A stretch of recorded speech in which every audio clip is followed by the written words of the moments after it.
right. Hello, everyone. Welcome to today's webinar. It is all about building inclusive candidate experiences. And we decided to do this roundtable style because I don't actually believe we can have a helpful and engaging conversation about inclusive candidate experiences with only one person's experience presented. And so I have asked 12 of the smartest people I know to join me, and we'll be talking to all of them today about how they are doing this work. We're going to share advice for small businesses, for big businesses, and everything in between. And what I would like to encourage you to do is to have conversations in the chat. So a lot of people are here today because you've probably seen me speak. And when I talk about writing better job postings, I talk about buying this house. I talk about how I lost my job just a few days before I bought this house and how much it sucked. But what I don't talk about a lot are the days that came after that, the days where I opened up the internet every single morning and I did my due diligence. And I just thought if I would apply to 12 more jobs, if I could just find the job, I'd be just fine. And I found a job that was perfect for me just a few days after I moved into the house. I had worked in the industry. I was doing that exact job in my previous role. And y'all, I was sure, like, this was it. I was getting this job, no questions asked. I was going to kill that interview, the end, right? And so I did my first interview, killed it, and I wanted to do my research. And we all do our research, right? We want to show up prepared and do it right. And so I was doing my research. And I want to give a little context here too, in that my whole career up to this point, I had long curly hair down to here. And I didn't come out unless I wanted to. And a few weeks prior to this, I cut my hair to look like this. And I was living in Tennessee for the first time after leaving Boston. And I was doing my research. I landed on someone's Facebook. Okay, let's just say it. I was stalking, as we do when we want to make sure that we can belong. We dig a little bit more, right? And I dug that little bit more to find that the owner of the company that I had just gotten off the phone with the day before had donated to an anti-LGBT group in Tennessee that was fighting gay marriage. And I promised all the moderators I was not going to cry because I can control myself. But I just remember thinking that I had the perfect job in front of me and there was no way in hell they would hire me. That the second they saw me, there was no way they would give me a chance. And I wrote them an email and I very politely said that I had been extended another offer and I lied my tail off because I didn't want to know what would happen. And I didn't want to take a job somewhere where I knew I would never belong. Because if they were willing to put their money there, I can't imagine them putting their faith behind me. I would not wish that on my worst enemy. And that's why I brought all of these people here today. Because when we exist out loud, when we demand more of these organizations, and when we actually create a roadmap and teach each other how to get there, I think we have a chance. I think we all have a chance of making it just a little bit better than it is today. And I believe that every single moderator I brought to join this conversation has a piece of advice that could make this just a little bit better than it is today. Because I know I'm not alone in this, right? We know that 1 in 3 job seekers would not even apply to a company with no diversity. But here's where it gets real messed up. When we dig in just a little bit deeper, 76% of companies have no DEI goals, not a one. They're not trying. They're not creating this, doing this work, because if there are no goals, I can almost promise there's no action. That's why we're here today, is to give you that list of actions for you to be able to engage with these people and ask questions, to push back, to say, why? Well, I don't think I can do that. And to actually ask your questions with context, because as much as you can AI your way to your answers and you can go get 5 templates and 4 copies of something, you can't get access like this to really smart people on the internet. just by, tweeting out into the world or X, whatever it is, or just posting some question. So I brought these people here today because we get to have context and we get to have community around solving this problem because none of us will figure it out alone. And so if you don't know me, if you made it here because you are a huge fan of one of the other moderators on this, hi, it's so nice to meet you. My name is Kibben. My pronouns are they, them, and I run a company called 3earsmedia, and we teach folks how to write better job postings.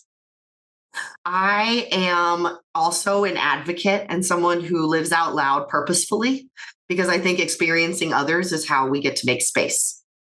And I hope you know that there are some resources. We'll make sure that you get a copy of the ebook that launched this conversation. And also, if you have missed it, I wrote a book and it's called This Was All an Accident, and you can get that on Amazon. One thing I want to put out there right now and make sure gets into the chat as well is my personal email address. All the people on this call know that if you message me, you'll get a response and I will help.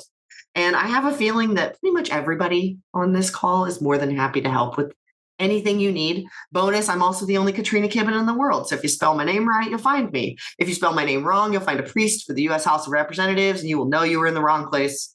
Look at me. That's a gay joke. Everyone's allowed to laugh. All right. So I, as promised, wanted to make my introduction very quick so we can get to the very smart presenters on this call.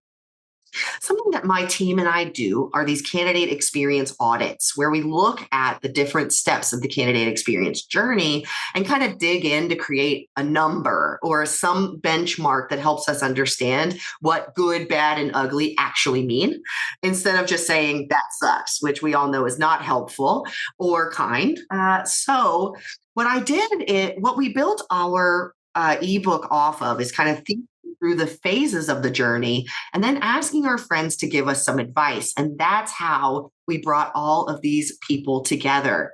So our first three folks, I want you to raise your hand because we're going to pin you to the conversation. And I want to make sure that all of you get a chance to talk and share your ideas. Like I mentioned, we're going to do this roundtable style.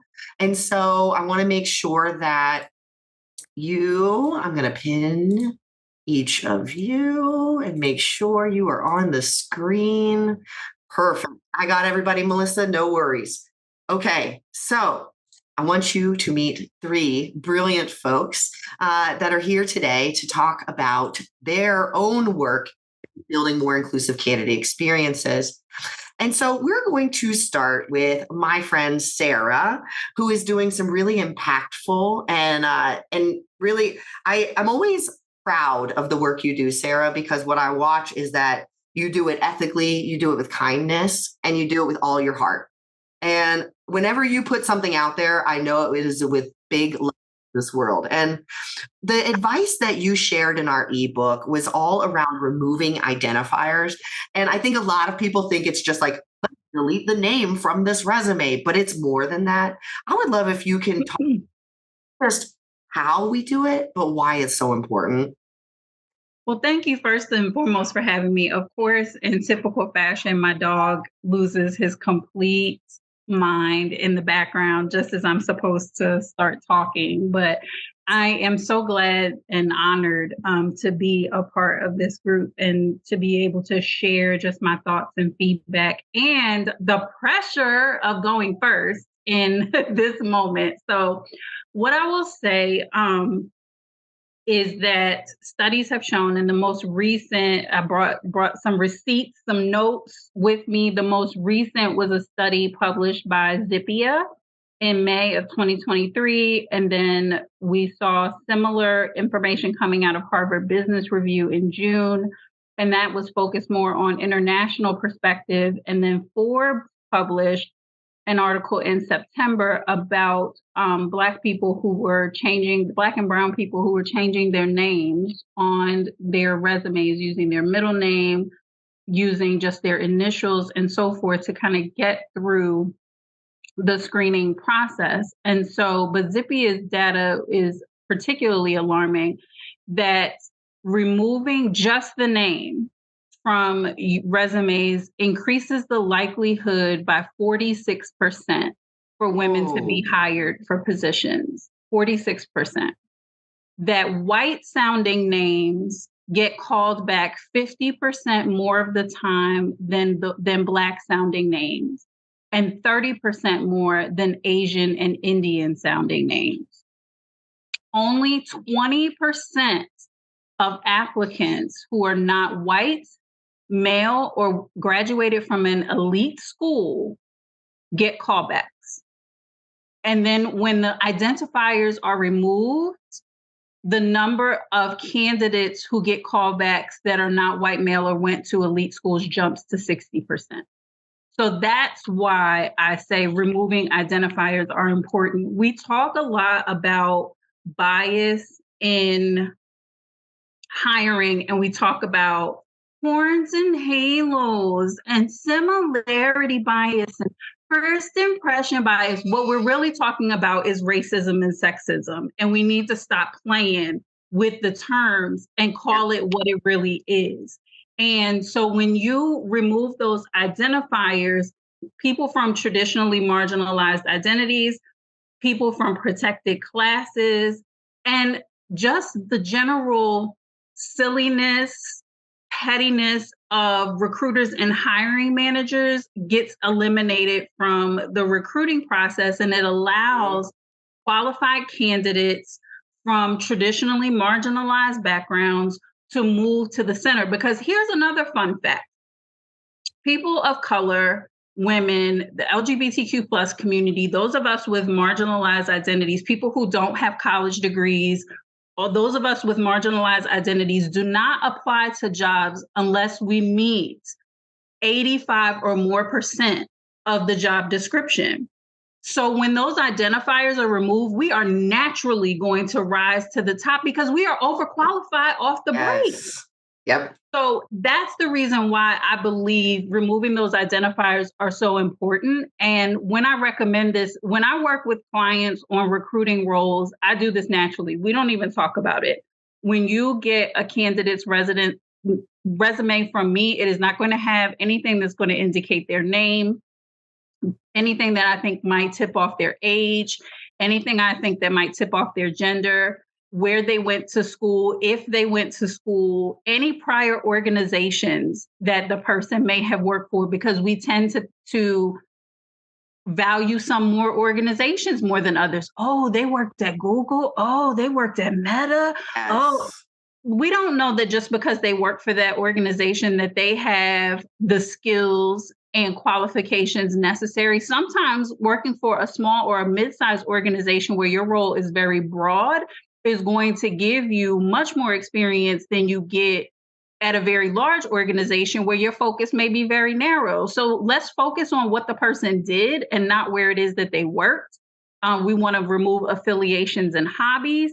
And the other thing that I found, and this was very early on in my career, was addresses, phone numbers, and zip codes are other Mm, things. Because again, this is that silly foolishness that people go through. I remember having a hiring manager tell me that they did not want to interview a candidate because the prefix of their cell phone meant that they lived in Southside. And Southside was apparently like code for Black. Let's just call it what it is. And they didn't want to hire someone who was from the Black part of town. So I was like, oh, we doing that now? You won't get cell phones no more either. You're going like, it is going to yeah. be as close to blank. All you are getting is this person's previous responsibilities and qualifications. We are trying to reduce the pool of applicants and I get it. I get that it's hard for recruiters. You get 500 applicants for a job, you have to be able to screen that down. But it needs to be based on qualifications and not silly things, not things that don't have anything to do with whether that person is qualified or not. And so that's why I'm Mhm. such a strong advocate for that. And I want to make sure to shout out a couple of softwares that can Yes. help you do that. The first is the OG that was started in 2016 by a Black woman. It's called Blendor, Blendor. So I want to make sure to shout that out. Team Blinds is another one. Pinpoint HQ, Me Vitae, as in me, Vitae, like curriculum vitae, VITAE, and Offenda. Those are the ones that came the most highly recommended as ones that you can use that are affordable based on the size of your organization. Is how they set up their pricing so that you're not paying because they say if you have 100 people in your organization, then you're likely to hire this many people this year. So this is what we're going to charge you. So they're very fair and reasonable in their pricing. So I want to make sure that I'm shouting that out to give you resources to go along with these recommendations. Love it. Love it. Thank you, Sarah. And I think you brought up a really interesting point around making sure that I want to also point to the counter of like, there's AI right now that is excluding people based on their zip code, excluding XYZ and they're creating automation that is built off of these identifiers. So make sure we're asking those questions of your technology providers as well.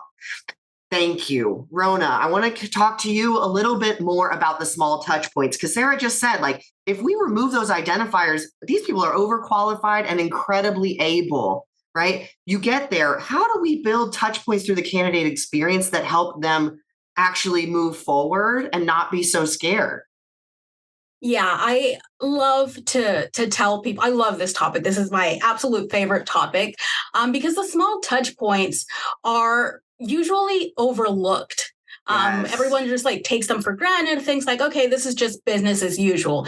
And I'm talking about things like even before the application. So your job posting, how you acknowledge applications, how you reject people, how you treat them during negotiations, reference checks, all of these small things that are like, oh yeah, this is just business as usual, this is just what we do, are really things that help shape a candidate's perception of your company and what it is to work there. Everyone writes beautiful things about culture and what culture is. Culture is what you do. It's really not what you say.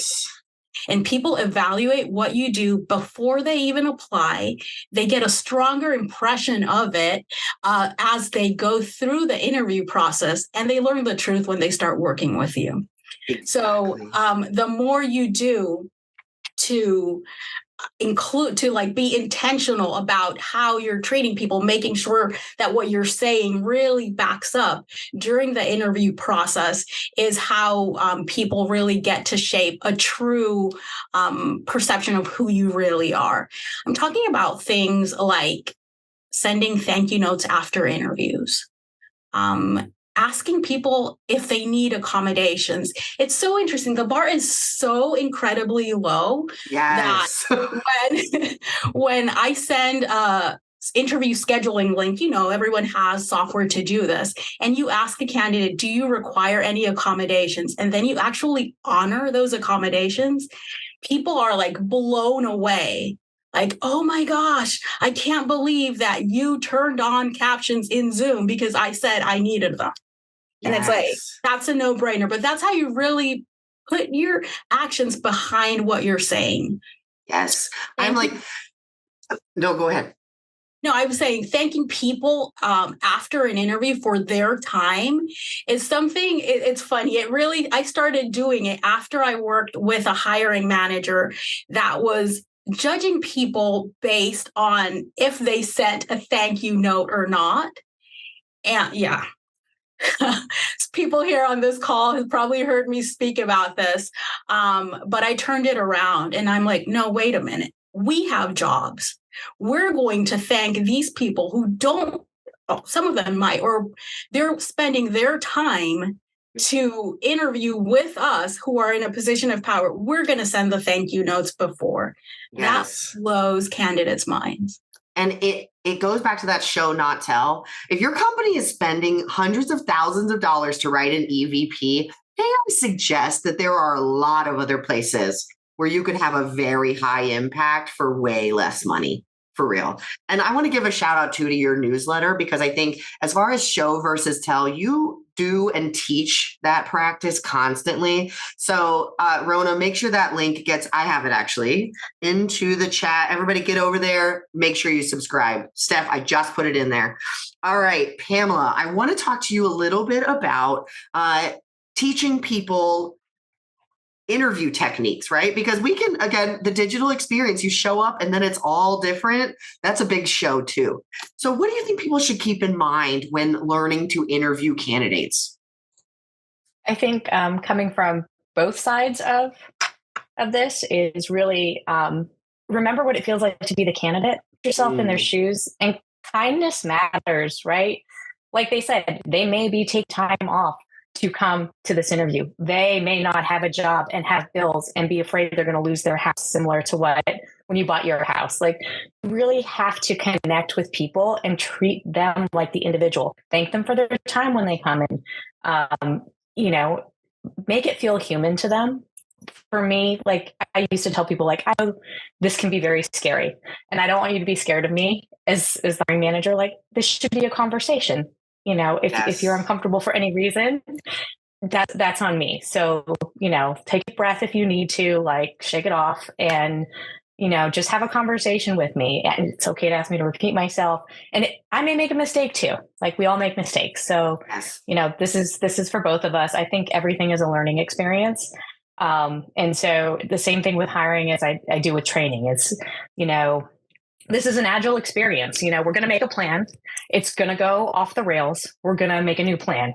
It's going to go off the rails and awry again. And we're just going to keep adjusting. Hang in there with me. Right. Yes. Like, that's the big thing. And so Sarah just brought up a really good point in the chat too. And for the next group, I want you to raise your hands and I'll pin you. Thank you all. I think a lot of times we blame the candidate instead of blaming ourselves, right? If something is going horribly wrong, it might be you. And I say that with a lot of love, because I think sometimes we just forget because we're following the process instead of following the people and looking at it and saying, hey, maybe we messed up. Maybe we didn't bring the right people in. Maybe we didn't have the right conversations. We didn't ask questions, whatever that turns into. And so I got my last two here. Good morning. Good morning. Sorry, I'm doing logistics while I'm moving things. I'm going to bring one extra person up so we can get through all of our conversation today. Thank you all for being here. And I think it's asking what we did wrong in the interview process. That's probably the number one thing that I think most people don't do. And Christina, you coach hiring managers on that conversation. So how do you coach hiring managers that are focused on the wrong stuff? Like names or work history. So everything that we've already hit on today. Yeah. So it's a simple answer, but it's a lot of work. I try to reverse engineer what they think they are learning about someone by whatever they're focused on. And then from there, we kind of start dividing things into buckets. Mm-hmm. What is actually something that's manageable and what is actually something that they need to have to come into this job and be successful? Because there are some things that maybe you can't teach. Maybe there is like a formal certification that they have to have for whatever reason. But it's some things are manageable. And sometimes we let our hiring managers forget that part of your job is also to manage the team that you hire. And so there's opportunity for you to teach those things that you think they need to come in with on day one. Yeah. And I always get them with this line of, let's not arbitrarily limit our labor pool. It's already a very competitive market. We have a lot of jobs to fill. You're telling me you're not seeing enough candidates. So let's focus on what is arbitrary and what is like real deal gotta have. Yes. And one of the things we've talked about this before is like whenever someone gets really stuck on a bias, I always ask a question that creates contrast. So if they're like, you have to have this certificate, my next question is, what'd you learn during that certificate that you can't learn anywhere else? Where else could you have learned that? And just starting to flip that bias to let them say, well, actually, and there's always a well, actually, that, and often it artificially limits our talent pool, like you said. Yep. Thank you for being here. I appreciate it. Shayna, thank you. I'm so excited to see you. I know you are starting a new adventure, doing some career and executive coaching. And I think part of that is also talking about our biases. So how do you start that conversation when you have a manager where, we've had some issues in the past, however you want to phrase it in the company, and we need to have a like straight on conversation about doing something different? Oh, amen. Thank you for organizing this and doing tech troubleshooting at the same time. It's so good for my soul to see so many people together that care about this. So I'll try to be brief, but I would say that I'm this person, so I apologize, but I'm going to take it up a level into a framework because I can't help myself. I love think it. the bigger piece for me is, and certainly I think we all feel this with AI, it's so much more obvious to me than it used to be that what we create is an extension of ourselves. And so it's both incredibly empowering if you're a TA leader and should be terrifying because there's a question around what am I doing in my own practice as a TA leader in-house or as a recruiter to upend unequal power structures? What am I doing to create actually sustainable, meaningful, people-centric processes? And so what I actually do at the end of every year, so this is perfect timing, and I encourage everyone to do this, is whether you're a recruiter, whether you're a leader, this is the end of the year time where you should be taking a ruthless and exacting self-inventory. And before you do anything, before you start recruiting new humans, changing processes, getting technology, getting Bright Hire, whatever the cool things are, you need to do a lot of work around who are you, what are you representing, what are your lived experiences, and where do you have blind spots, most importantly. So even thinking about myself, right, I identify as queer, I'm cis, I'm Jewish, I'm a woman, I'm white. There's a lot of intersectionality there of both being privileged and underprivileged. And so thinking through each of these identities first and saying, what do I need to receive to do my best work? And where do I owe? Where do I need to be doing work so that I'm supporting others, my BIPOC folks, my queer folks, my trans folks that are not represented and don't have this access? And then I take that and I waterfall it and I think, what do I think? What am I saying? And what am I doing? And so I go through the list and I say, Shayna, who are the thought leaders I'm surrounding myself with? What is the content that I'm consuming politically? And then I look and I say, what am I saying both in social media and my representation, but also internally to my hiring managers, to my leaders, to my teams? What am I saying to drive accountability? And then most importantly, what am I actually doing? Where's my money going? It's great to say Black Lives Matter, but did you spend $1 this year on any organization that's supporting a BIPOC focused space? Probably not. Or if you did, you didn't, it doesn't matter. You need to have this accountability. And so I think of all those things, the who am I? What do I think? What do I say? What do I do? And how do I tie action as a human in my personal life and professionally in my TA work to really pull those values, those personal values I have forward, and then to hold accountability accordingly. So, I don't have websites to go to for this. There's the Harvard sort of bias check that people can do to see where they have unconscious implicit bias. That's really helpful, especially if you're white identified. I think it's quite helpful. But I would say for everyone on the call, set 3 new goals in each of these categories. What I think, what I say, what I do. Expand your horizons there, and that will then funnel into the way we do recruiting, the way we treat people, the way we upend unequal power structures in recruiting. Yes, I love that. Thank you. Please go look back at the chat because we had quite a few questions and comments coming in while you were talking. And I think one of the things that I found myself doing, and this is just like a small thing that I think every leader can do, is whatever social media you love, I want you to go seek out the kinds of people that you like that are different from your feed.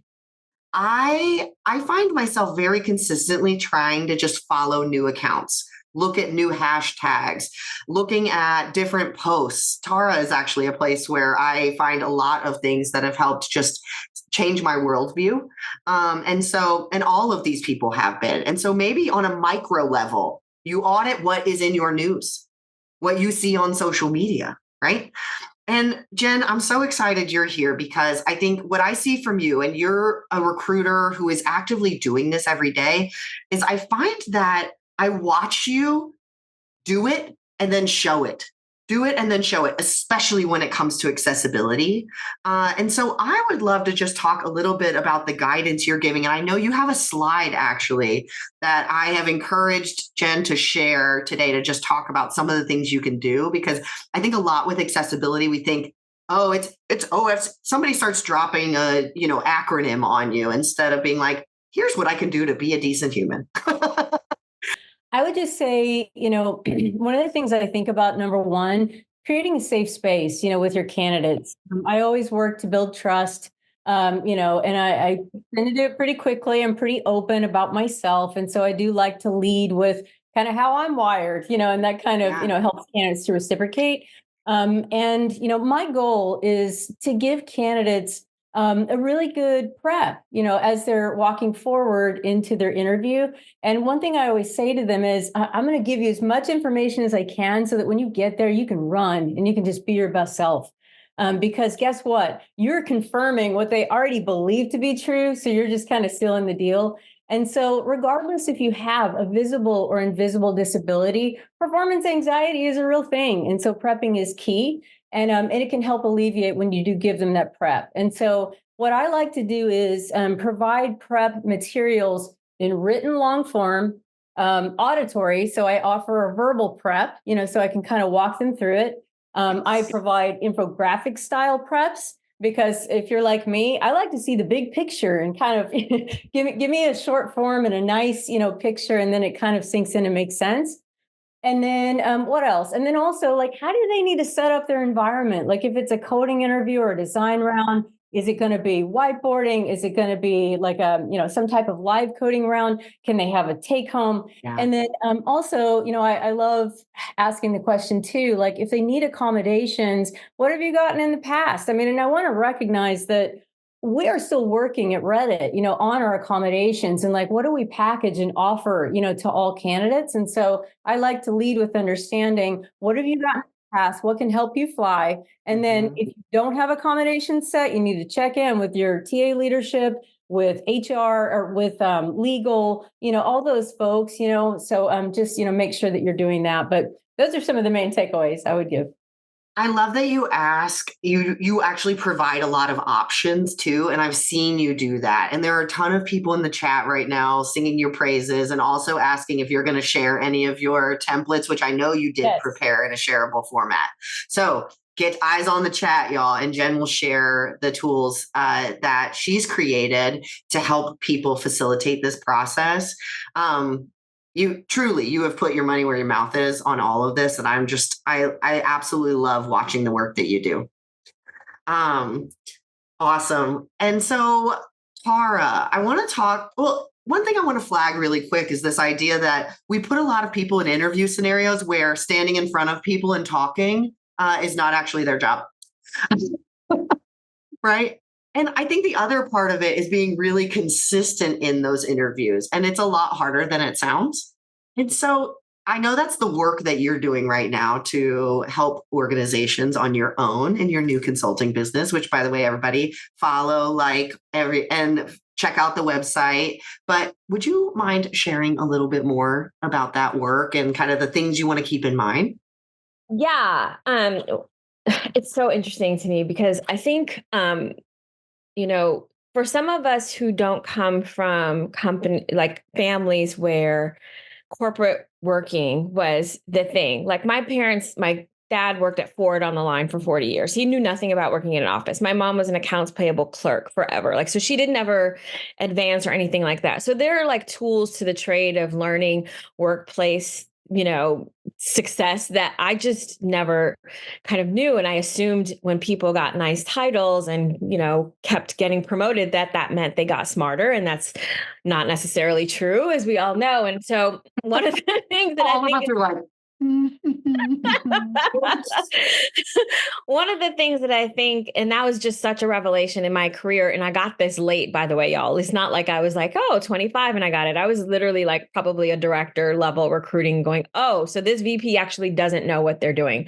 Amazing. And they're never going to say that. And I think one of the things that's really interesting is that everyone thinks that they're really good at interviewing, and 100% of the time they don't realize that it's a muscle, right? Like, yes. Just because I took my one like rowing boot camp Peloton workout yesterday doesn't mean that I am now a boot camper. That means like I just did it. And so like it's something that you have to consistently work at. And that's why we brought, Kat in to talk about like things that people are just not thinking of because we work in a silo so much. Like we only know what we know. And that's why I'm just like on one of my personal life missions is to get as much exposure and understand people and things that I don't know as much as possible. I'm a lifelong learner because I'm like, sometimes dots don't connect for me. And I'm okay with being vulnerable in that moment and saying that so that I can learn something new, so that my environment can then be better. And so when we talk a little bit about training, hiring teams, or talking to candidate experiences, you've got to find your why and that consistency, right? Like, why are you doing this? And then apply what you think should be consistent. Communication is really important to us. So we're going to, make our templates sound as human as possible. We're going to allow people to actually email us as recruiters, right? Instead of the no reply email address, which drives me absolutely bananas, right? We're going to talk to our ERG co-leads and see if they'd be interested in actually joining, an interview panel for somebody who might be like, I would love to know more about how this particular group shows up within your organization. Do you have someone I can talk to? That consistency of saying like, I just want to make sure that you get everything you need out of this actual experience is so incredibly important because, and I think you say this all the time, there is no way you're going to be able to eliminate like all the red flags of a job. You're not going to be able to have those magic questions that go, oh, aha, I know everything, so it'll be fine. So my retention check, I'll be there forever check. Like it's all like a gamble, but don't you want to do everything you can to make sure that you're getting everything you need out of that? And so our job really is to be embedding these kind of consistent behaviors into our day-to-day operations, so that it's like the small things that really kind of add up over time. It's not these big sweeping things, I think. And it's really helpful for people to understand like just one moment where you're just really connecting to your why is going to be so important and so powerful for these candidates. So yes, that's what I think. Yeah.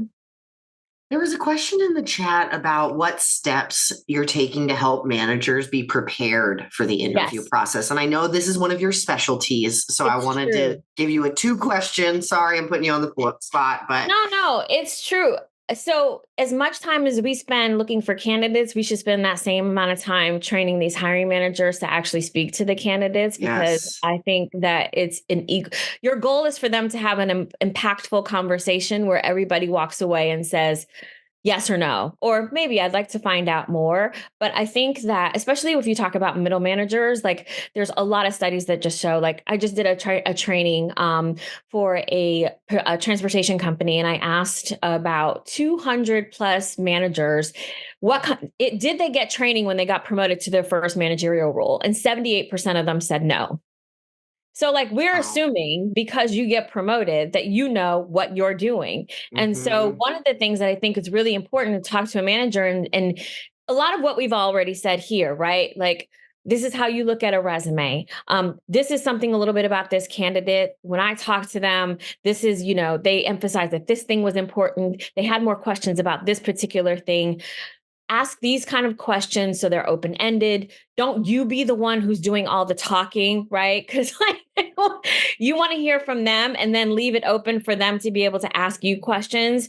Don't lie, because then we also saw that what I think all of us were on some kind of social media or group chat where we saw that like 40% of hiring managers lie in an interview. So, you're not selling them. You're trying to actually see if they're right for the job. There's a difference here between this, right? And so there are little things when you shift the why of your training, I think a lot of the results that you're looking for are going to be impactful. I love that. I love that. Thank you so much for being here. All right, next group, raise your hands so I can find you. For this group, you can either click the remove pin or I will for you. Thank you.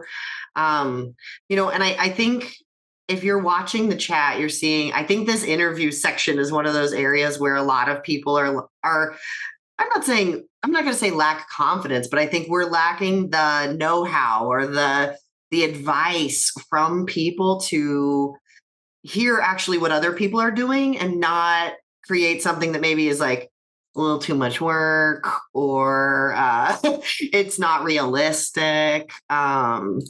Let me make sure. So Rachel, Maisha, and Dominique, I'm going to bring you all on right now too. Perfect. All right, Nicole, you actually brought us a ton of examples for the ebook. And I think that's a really good transition. A lot of people are like, oh, what do I do? What do I do? Nicole went to the effort to like actually write out some of these questions and to like help people think about the back work of that. And so I would love to ask from your perspective, what do you think most interview training is actually missing?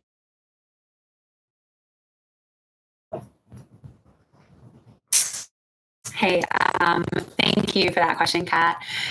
I think most interview training is missing reminding hiring managers that our job and their job is to set candidates up for success. We want to get the best people in, and to do that, we have to set them up during the interview because most people are not interview experts. And if you're hiring someone to come be an interview expert, phenomenal. But if that's not going to be their job, then we shouldn't judge them as much as we do on their interview skills. We should help them get through the interview as much as possible. And like I mentioned, I put a few examples in the ebook, which you should all read because it's amazing. But a couple of examples are like, it's not an interrogation. This is a conversation, or it should be. And a lot of large organizations, it's a very rigid. You cannot see from a word or people have no problem. Very, very rigid. But if you work in an organization with a little bit more flexibility, one thing that we're working on implementing in my company is telling candidates what we're looking for from a question. So tell your hiring managers, look at the question and figure out what you're looking to get from it. Are you figuring out, does this candidate align with XYZ corporate value? Cool. Start the question with, hey, one of our corporate values is XYZ, and we're looking to see how your leadership style or your work style or whatever is aligning with this. Can you tell me a time, blah, blah, blah, whatever. Or when we value people, and that's one of our values, we love, recognition. And we're really, really big on recognition at this company. And it's imperative that you manage a team that, whatever. Can you tell me about a time you blah, blah, blah. So just really setting them up for success and giving hiring managers those examples and those tools because they're busy, they're making time for interviews. And I work in employer branding. So for us, it's important to give them tactical takeaways like do this, not that. Yes. And I love what you said about bringing your values in, right? It's the show, not tell. You can put the values all over the wall, but when we're not actually showing up that way, if we're not applying it to what we do, they're just posters. Usually kind of ugly ones, unless Nicole's making them. I made some ugly posters in my employer brand time, but personal opinion. Thank you so much for being here, especially while you're in the process of moving. So big shout out to Nicole, and make sure that you connect with her because she shares what she's working on all the time and goes out of her way to be very inclusive about the work you do. So thank you. All right. So Rachel, you have a really interesting job in that you build a lot of the automation behind better process. And I think interview is one of those areas where like we could way communicate this better and you can automate it. So what do you think is one area where we could probably improve those automated messages that most companies aren't using right now? Yeah, so most of your ATS systems have the ability to trigger automated messages throughout the candidate process, throughout the entire candidate funnel. And I find that a lot of organizations, they tend to leave the static messages that are just very factual, maybe one or two sentences. Thank you. There's no context within the messages. Something that you can do within the hiring process is really communicate at each one of those notifications that's automated what a candidate would be interested in that phase of the onboarding or the hiring process. So if they're going into an interview, they may want to know some things about the organization and culture and who they're talking to. If they're going into the first phone screening with a recruiter, they'll want to know, what we're going to discuss on this call. There's some moments in time where you can push benefits or you can explain your ERG groups. That's another great place to stick those in and get that information out to your candidate. I find that a lot of times with the cookie cutter messaging, you're not building in that experience into the journey that the candidate is having. And if you add that, it creates a bit of a personal experience and it gives them more context and more understanding of who you are. It kind of elevates you as an employer in general. Yes. The other one that I really hate is when a company knows it's wrong and they just let it run. I had that come up recently where they're like, our emails are so bad. And I was like, did you turn them off? And they're like, well, no, we have to have automation. It's like, bad automation is worse than no automation, just in case anyone's worried. Also, they're actually really easy to edit in most ATS systems. They can be buried to get to, and your access may not be right, but they are genuinely fairly easy to, modify and make a little bit more customized for your business. You're able to really dig in at each level of the interaction in the candidate experience in the selection process. So I find that people think it's complex, that it's hard to do, but the triggers are already set up. You just need to change the language. So if you can give the language to your HRIS team or your tech team or your consultant team, whoever's managing that for you, they can implement that fairly easily. It's a few hour process on the end of implementation. So definitely do it. And I have a feeling a lot of people on this call, if you have to work on the technical side at all, you're going, who is this human? And I need to know more about them. And so, Rachel, please share your LinkedIn in the chat so people can connect with you, because whenever I'm like, can the system do this? You're usually the person that I would ask. And so everybody can bug you now. Yeah, the reality is it probably can. There's probably just ways it has to work differently than your current processes. And what I always stress is to review your processes as you review your integrations and your systems, because your processes and your integrations should make things easier, not harder, and they should work together. So you should adapt on both sides. Awesome. But I'll drop it in here, and then if anybody has questions, I will chat with you. Thank you. All right, last three speakers, and then I have a bonus for all of you. So if you can stay till the end, please stay. All right, Dominique, part of the 3 Ears Media gang. Thank you for being here. In our ebook, you talk about this idea that we only get one chance to welcome someone truly, because once you set the impression, anything can happen. And so is there one thing that you would recommend people do before day one to make everything go a little more smoothly once they show up? Because we all know sitting at your computer without a laptop for 4 hours is not the welcome we're looking for. That is not onboarding, that's torture.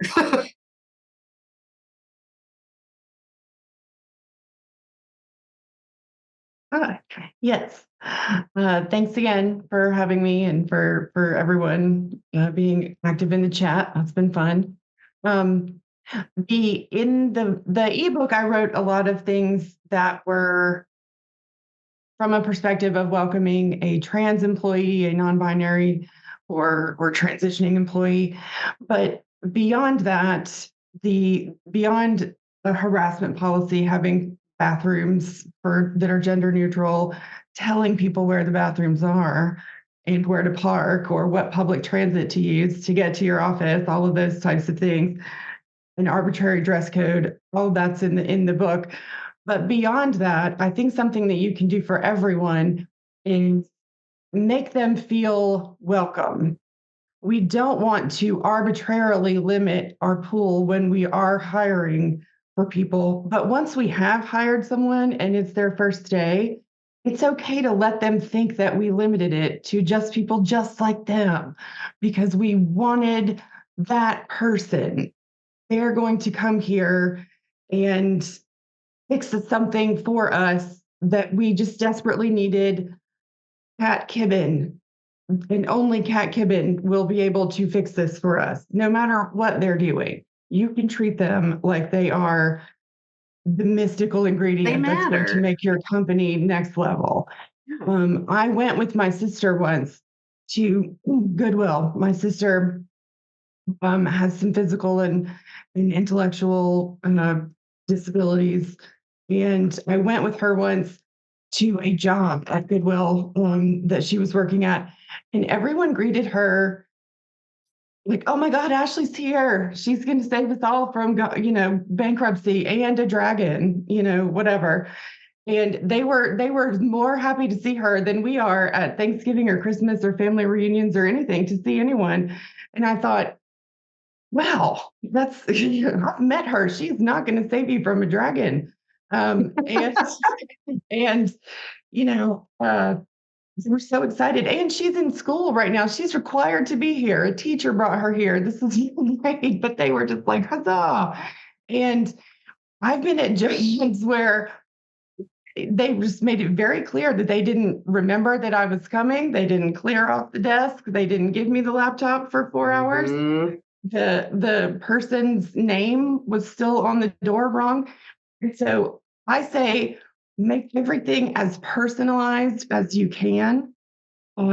Budget or security may prevent some of this, but if you can put someone's name on their cubicle, put their pronouns if you're sharing pronouns. Go ahead and include them on emails. Set them up for an email address and start emailing them a week ahead. You don't have to give them the email, but when they log in, they can see, oh, hey, there's this slight history on this client. So I get a little bit of backstory before I jump in. Here's all my onboarding paperwork already here with my name and everything here. There's some chit chat about the baseball team, the company baseball team. Maybe I'll sign up for that. Yeah. Make them think that you were waiting for them. Don't leave them in the lobby for 2.5 hours, which is in the ebook. That happened to me. Go ahead and have things personalized for them and welcome them. When I go to a family reunion, I'm hoping to see my grandma with her coconut cake, not some rando who rolled up here as a warm body to sit in that seat. And that's not how you want to treat people when they come to work either. They're day one.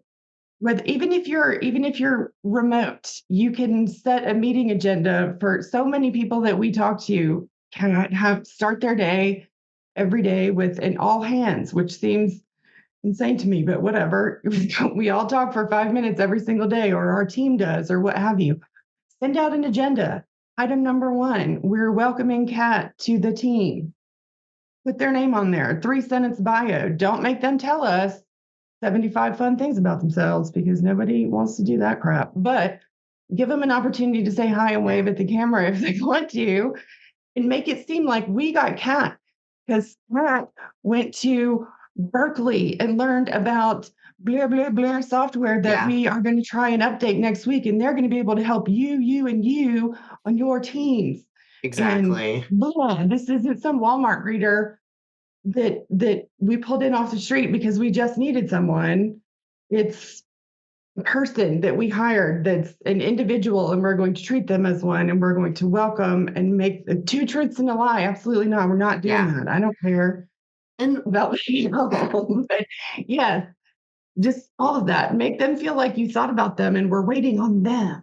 Yeah. And I think that's like the soft skill side. And what Maisha added was kind of the hard skill. How are we going to measure this? And you had an acronym. I would love to just give you the platform to share about like how you're teaching your clients to measure that success too, because it's a feeling, but it's also tangible.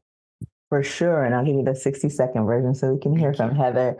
So active listening, intentional communication, and meaningful mentorship make up this AIM framework. Like Shana, I love a good framework. So of active listening, I like to help clients personalize those check-ins in the first 30, 60, 90 days with new hires. So it might be an open-ended question, like, what's one thing we can do right now to make your experience better? Right. And then just listening for a change that, helps us track the metrics that are most important. Intentional communication might be a mix of qualitative and quantitative measurements like, email, webinars, casual chats, right? Lunch and learns. And then for the meaningful mentorship, I think it's really important to conduct mentor-mentee feedback sessions and make sure that the people that you're matching with that new hire, some companies like to call it like an onboarding buddy. Make sure that they are also fully invested. They have the time, they have the bandwidth, and they have the interest to really help nurture that path for that employee. And Karen had a question, Maisha, just to add about surveys. Are you encouraging surveys? Do you like surveys, or do you want it to be a little more personal? Surveys have a place, right? But Yeah. that can be the end all be all. So yeah, I like to mix it up. That face-to-face, the lunch, the informal 30-day check-in from your sourcer or recruiter is a nice touch. And then bringing all that data back and looking at it holistically. But yeah, nothing wrong with a good survey, but don't survey me to death. Yes. And please share your link in the chat, because I got to tell everyone, like, Maisha is someone I love learning from, and she's constantly sharing materials. And I think you are really advancing our understanding of AI regularly and training teams on how to actually do it. And Heather, last but certainly not least, thank you for being here. I think Dominique was talking about like not sentencing people to the 2 truths and a lie and everything else. But sometimes our compliance team sets those unrealistic deadlines of like, everyone must complete this within 2 days, right? How do we negotiate that with the compliance, with like humanity? Yeah. Tell them no. I'm serious. It's like the most important thing that you can do for a new employee is give them meaningful work so that they can feel part of the team and make a difference right away. Don't put them in administrivia hell. Yes. It's, a lot of the stuff can be done, over time or in advance, and start people, early, start the communications and pay them for that time. But don't put it all at once. Don't give them all of the things that serve you. See them, appreciate them, make them feel loved, and give them something meaningful to do so that they feel a part of. Yeah. Because like Dominique said, nothing makes you feel less warm and friendly than going into a sterile room and like getting your folder. We've all done it. I did it. This is many moons ago, and I feel like it's okay to make fun of them, but I worked at monster.com, which was supposed to be like the experts in hiring. Folders. So many folders. White binders. I'm like, why? Why are we doing this? All right, everyone, we are 1 minute over. And so if you're still here, I just want to share some like good news and also share a link. The other thing I want to do is encourage you that if you are still here, go and put your LinkedIn in the chat so that there's somebody watching. There's somebody watching your good ideas. There's somebody who wants to follow you. Look at their name. That's another way to find people. But go and find great new connections here, because as much as this is about finding new ideas, I think we can find great people as well.